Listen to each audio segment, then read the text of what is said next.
Guys, Kamaru Usman versus Gilbert Burns officially has its new date, and it's February 13th. We're talking about that exciting pay-per-view headliner right now.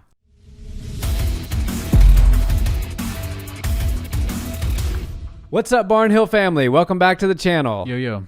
So we got a new date, February 13th, Usman versus Burns. I have been eagerly anticipating this fight. Yeah. This is a great fight. I mean, when you think about Gilbert Burns coming on here recently and what he did to Tyron Woodley, and then you put him up against such a great dominant champion like Kamaru, this has got a great fight written all over it. Yeah, and we, as fight fans, we knew this was coming. Dana had told us this was the fight he was making for the title, and we've been kind of wanting to see what happens next with Kamaru, and we knew that Gilbert Burns was the #1 guy, top contender, and as of late, looks like he could actually be the guy to take the belt from Kamaru.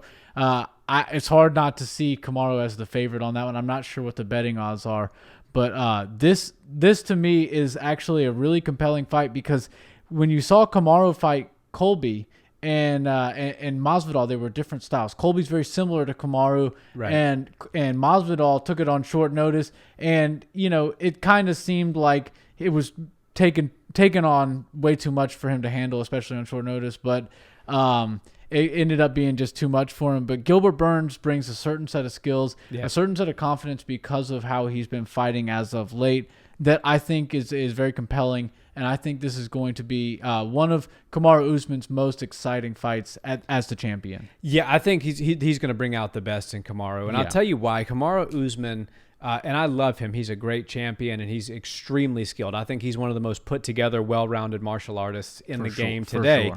Sure. However, if I was to complain about his fighting style, it's that when he gets in there with somebody like a Masvidal or a Covington who has great punching volume, great power, are great strikers, he tends to close the distance and work a lot against the cage, in the clinch, a lot of foot stomps you see, and it's not the most aesthetically pleasing, enjoyable fight. Yeah. I still enjoy it because I enjoy the technical chess match that's happening in any position, whether it be from a kickboxing range, a boxing range, a tie clinch, against the cage, on the ground, you name it. I like it all.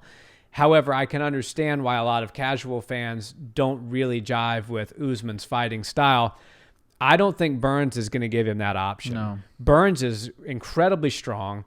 He's got a hell of a lot of power. Yeah. And he's going to come trying to take Kamaru's head off and become the new champion. I think Kamaru is going to have to earn that belt this time around. Not that he doesn't have to every time, but it might just be a little extra hard this time. Yeah, he's kind of seemed like an unstoppable force, right? And as of late, and that's ridiculous because of the people he's been fighting. Yeah. And you can't really blame him. Who wants to stand and trade with Masvidal? Who wants to stand and trade with Colby Covington? Sure.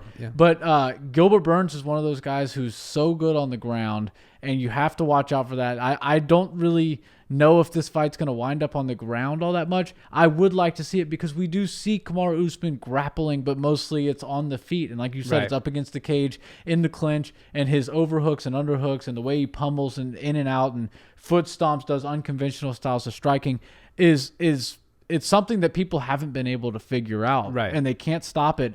And that's the one thing is like the casual in me comes out every now and again, and I'm like, God, just throw a few punches and let's stop seeing the shoulder strikes and the foot stomps, and let's see something a little bit more entertaining. But if you can't stop somebody from doing something, and they're being active, and they're not just holding and basically falling asleep on the person, then that's martial arts. If you can't stop somebody from doing something to you, then you need to go back to the gym. Yeah, then you should figure out how to stop them. And and we could do a whole nother video on stand-ups and why I hate stand-ups. I mean, I think if you get taken down to the ground, you should have to work your way back to your feet. Nobody in a we talk about the rule set of mixed martial arts being the closest thing that can legally be allowed to a real fight, and who would win in a real fight sort of circumstance. Well, in a real fight, if somebody takes you to the ground and you can't get up, you're kind of screwed. Right. You're there until they get off you. Yeah, exactly. Until they feel like getting up. They're imposing their will. And so, Kamaru does his thing, and I can't blame him for it. He's a champion. He's got multiple title defenses. He's doing all the right things. Right. But I do think that Gilbert, and I think, every everybody needs the right dance partner Yeah. to bring out the best in them. And we just did a video talking about Weili Zhang and Ioana Jędrzejczyk, Yeah. two women that absolutely brought out the best in each other. And even though the decision went to Zhang, both women's stock rose in a big way. For sure. I think this is going to be that type of fight. I'm not saying it's that close and it goes all 5 rounds, but I do think that stock is going to go up for both men, and it's going to be a firefight. Burns is too strong to just be held against the cage. Yeah. He's too strong and his grappling's too good to just hold him against the cage and foot strike him. Yeah. He is a lot stronger than Masvidal. I'd say he's probably a lot stronger than Covington as well. And I think he's going to effectively break that cage clinch and try to stay in a boxing range and make it a firefight between him and Kamaru. I will say I do think Burns gets taken down in this fight, but I think they're going to see some interesting exchange on the ground. Maybe even Burns shoots a submission attempt or uses it to make a scramble of some kind. Mm-hmm. All in all, I'm really looking forward to this fight. Oh, it's going to be a great one. And I think that we're going to see some new techniques and things of that nature out of Kamaru Usman. What I do think is happening at Gilbert Burns' training camp, I'm not quite sure where he trains, but I bet you they're up against the wall, up against the cage every single day, working, from the sprinter stance and slipping out and trying to shuck opponents off and trying to get themselves off the cage and circle out. out. I bet you he's training that day in and day out, which is what you have to do. And Kamaru is going to be able to do what he wants at some points in this fight. But if he can minimize that, he can get it to the feet, kind of make it a firefight. Kamaru, if there's one thing that he does allow himself to lend himself to, is to get hit. Right. He gets punched a little bit. He doesn't like that. And some fighters, they're a little bit different. They're from a different breed. They do like getting hit. The Diaz brothers. They don't even start fighting until their nose is broken. Right. That's like an unwritten they Diaz rule. They got to be bleeding. But Kamaru seems like the kind of guy that will take a shot, but he doesn't really prefer getting hit. And I can't blame him for that. I think he likes to keep himself safe, keep his wits about him, and do what gets him retains his title, which is do things that people can't get out of. He's doing grappling. It's equally as impressive what he does up against the cage as what somebody like a Bryce Mitchell or a Damian Maia does on the ground. Sure, but it's just a different thing. And MMA rules, they might not be perfect, but they're pretty damn close for what we've got for a sport that has only been around since the 90s. And I think that some fighters have learned how to not manipulate the system, but play with the rules that they've been given, and they make the most of it, especially around their styles. Absolutely. And talking about fight camps, I have a lot of MMA facts in my brain, and sometimes they get jumbled up a bit. Yeah. I do believe that Kamaru Usman and Gilbert Burns train in the same camp. Oh, yeah. I think that they both train with Henry Hooft down in South Florida. I don't know how they're separating that and who's doing what. Remember when Gaethje fought Khabib, Kamaru went to Denver and was training with Gaethje to get him ready for Khabib. That's right. Yeah. And so maybe he's splitting some time between Trevor Whitman and Henry Hooft, which it doesn't get much better than that. And if you're the champion of the world, you deserve that kind of training and attention. I think you're right, though. I think they're both in South Florida now that my memory's kind of getting jogged. And we're thinking through this as we record this video, guys. Sometimes these facts get jumbled up. Let us know in the comments. Do these guys train together? If you have any information on how the camps are splitting it up, if that is the case, let us know. We'd love to hear it. Yeah. But this, I do believe that this fight is going to be the range at which it's fought is going to determine a lot. Yeah. If Burns is able to stay at a boxing range, I do think he's going to get the better of the exchanges against Usman. If Usman can get that cage clinch, I think it could be, and he can hold it there, and he can do some damage and throw some elbows and off balance Burns and land some good knees. Then we'll see potentially Kamaru getting his hand raised. I think this fight is. There's so much. 170 is such a good division. Crazy. There's so many fun matchups you can make. If Burns wins, who do you want to throw him in there with? You have Masvidal out there. You got Covington out there. There's some new blood. You got a new champion. If Usman wins again, do you want to throw Covington or Masvidal right back in there with him, but seeing as both of them have already lost to him, or do you? I think a Hamzat Chimaev slides in for new parity. Yeah, I'm telling you, and people think we're crazy for saying that, and there we go again, check the box. Can't go a video without talking about Khamzat Chimaev somehow, but he just inserts himself into every conversation. The UFC's given him the green light. They want him to be a star, and if he can make it to a title fight in 4 or 5 fights in the UFC, that's something that they can really market well. And if he's able to, hang with that level of fighter, which I do believe skill-wise he probably can. I don't know if he's going to be quite as perfect in his next performances as he has been in his first 3, but I do see a lot of great skills coming out of Khamzat Chimaev, and I think he can contend with these top-level guys. And I won't go so far, just so you guys don't think we're too nuts over Khamzat Chimaev. If they were to book the fight, Kamaru Usman versus Khamzat Chimaev for February 13th, I would be predicting that Kamaru Usman would win that fight. I mean, Khamzat's going to have to show me a bit more for me to pick him over a great champion. But if he does anything remotely close to what he did to his last 3 opponents, to Leon Edwards, then it's like then switch. the opinions start to change. And if Leon Edwards wins against Khamzat Chimaev, even though Khamzat is number 15, he deserves the next title shot. Yeah, I think so. I think so. And a lot of people, talk about I love having discussion and debate in the comments of these videos. It's one of my favorite things about the channel. Yeah, I know you guys drive the channel. Well. Absolutely, guys, and keep them coming. Thank you so much. One of the things that I was so blown away by is how many people hate Leon Edwards. It's like some of the comments about him on some of our videos have been unbelievably negative. But you know what? They all those people need to go listen to him on Helwani, because he was on not that long ago. And the guy's just a normal guy. He's a nice guy. He sounds really nice, especially that English accent sounds nice and proper, so he speaks well. But you need to listen to him, because none of this stuff that happened this year was his fault. Obviously, the lockdowns from the pandemic are not his fault. He did turn down one fight with Usman because he didn't have time to train for him. If they're telling you have to get locked in a cage with Kamaru Usman, that's a tough night out. Not a lot of people are willing to do that. Now that they tell you you only have like a 4 weeks notice, I can't really blame somebody, especially when it's their one opportunity at a UFC Gold, something they've been working for a large portion of their life. You got to cut the guy a little bit of slack. Yeah. He's fighting the new scariest guy on the roster, and he's doing it without batting an eye. Yeah. He's ready. He said, Khamzat can't fight on January 20th.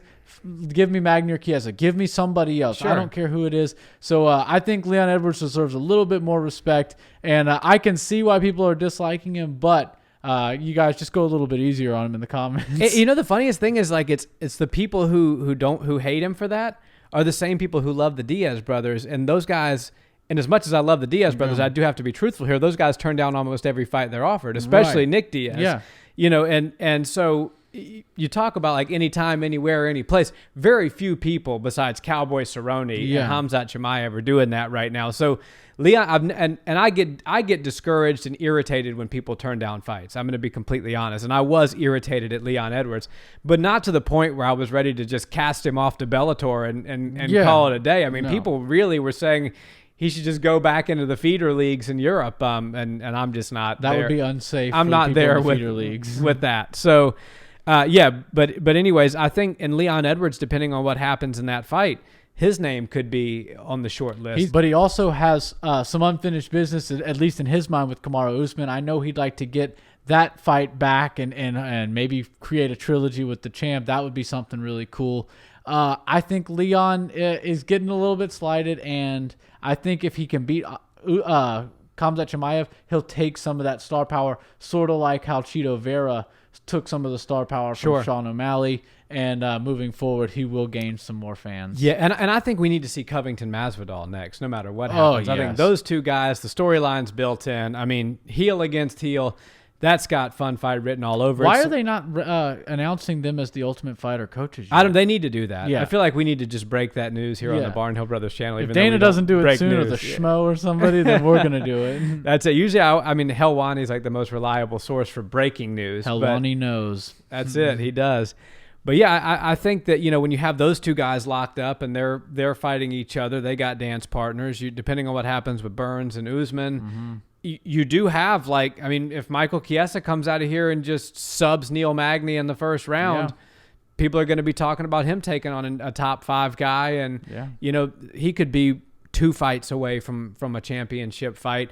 Khamzat Chimaev, if he mollywops Leon like a lot of people think that he is, they could throw him in there with the winner. If Leon destroys Khamzat, it's MMA fans have a recency bias problem, and it's what have you done for me lately pretty much all the time. I'm telling you, 170 is really fun right now, but go ahead. I go back and forth in my mind all the time. What are the best divisions? And 155 right now, and has been for a while, is the most stacked. And people always say 145. I would say skill-wise they're there, but 170 right now, as far as characters in the sport, the chance of overlapping between 155 and all the biggest stars, and then just the logjam at the top of the heap. I've got 155 being the best, 170, and then 145. Those are my top 3 best divisions in the sport. And 185 is right behind 145 because they're coming, and there's some big, cool names on the rise. Yeah, 170 could even be more exciting than 155. I go back and forth between the two. Right. 155, name an exciting fight where Conor McGregor is not 50% of it. I mean, there are. I'm not saying there's a lot. Yeah. But at 170, you got non-title fight Covington Masvidal if you want to consider the BMF. The BMF is a title. That's the coolest thing. Yeah. The reason that division's so cool is because there's 2 champions. Yeah.